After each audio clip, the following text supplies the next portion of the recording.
नमस्कार दोस्तों, हमारी आज की कहानी है घूंघट। सुनो बड़ी बहू, आज सुमन मामी का फोन आया था। अगले हफ्ते उनकी बहू की गोद भराई है, सभी को बुलाया है। उन्होंने कहा है भतीजे की शादी के बाद से आप नहीं आई हो। लेकिन मम्मी जी, अगले हफ्ते से तो बच्चों की परीक्षाएं हैं। मैं कैसे जा पाऊंगी?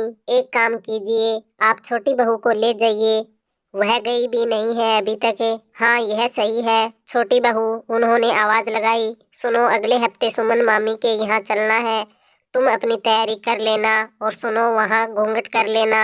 जी मम्मी जी, कोमल ने कहा। लेकिन हेमा जी की बातों में हल्का सा विरोध था। हमारे मायके में सारी बहुएं घूंघट करती हैं। तुमसे तो ठीक से सर पर पल्लू भी नहीं किया जाता, हरदम खुला सिर किए घूमती रहती हो। ससुर और जेठ का भी कोई लिहाज नहीं करती हो। सास तो किसी गिनती में ही नहीं आती है। कोमल ने फिर से हाँ में सिर हिलाया और काम में लग गई। गोद भराई के दिन हेमा जी ने कोमल को तैयार होते देखा। उसने पल्लू संभालते हुए कहा, हाँ अब ठीक है, कम से कम आंखों तक तो घूंघट होना ही चाहिए। जी मम्मी जी, कोमल ने कहा। लेकिन उसके चेहरे पर थोड़ी नाराजगी भी थी। मायके पहुंचने पर हेमा जी ने देखा कि उनके भतीजे की बहू नेट की खूबसूरत खुली पल्लू वाली साड़ी में सबसे हंसते हंसते हुए बातें कर रही थी। उनके चेहरे पर भी हैरानी थी। सुमन, तुम्हारी बहू तो मॉडल बनी हुई घूम रही है, हेमा जी ने कहा। न कोई घूंघट न कोई पल्लू, क्या भला ऐसे चलन की आजादी है? सुमन ने हंसते हुए कहा, दीदी आप किस जमाने की बात कर रही हो? अब समय बदल गया है। सम्मान सिर्फ घूंघट करने से नहीं होता, बल्कि व्यवहार से झलकता है। देखिए मेरी बहू कितनी खुश है, आकर उसे आशीर्वाद दीजिए। हाँ तुम चलो, हम आ रहे हैं, हेमा जी ने नाराजगी भरा जवाब दिया। छोटी बहू, तुम भी घूंघट हटा दो। जब कोई नहीं कर रहा है तो तुम क्यों कर रही हो?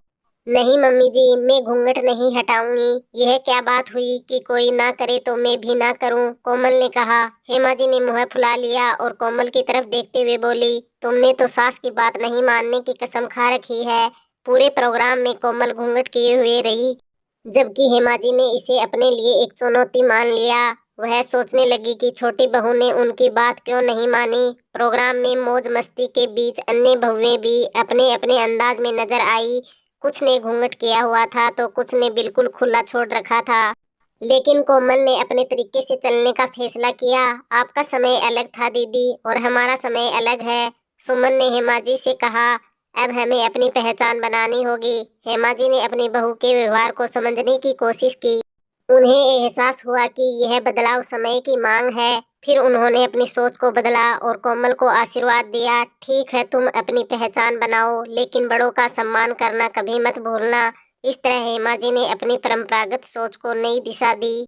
गोद भराई का समारोह है हंसते खिलखिलाते हुए संपन्न हुआ। कोमल ने अपनी मामी के सामने अपनी विचारधारा को साबित किया और हेमा जी ने यह समझा कि समय के साथ बदलाव जरूरी है। यह दिन हेमा जी के लिए एक सीख बन गया था कि घूंघट और परंपरा का मतलब क्या हुआ है। दिखावे से नहीं, अपने व्यवहार और विचारों से भी होता है। इस तरह दोनों परिवारों ने मिलकर एक नई सोच को अपनाया और एक दूसरे का सम्मान किया।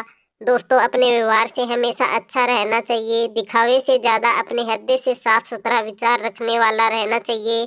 तो दोस्तों, हमारी आज की कहानी कैसी लगी? अगर कहानी पसंद आई है तो लाइक कमेंट शेयर और चैनल को सब्सक्राइब जरूर कर लीजिएगा।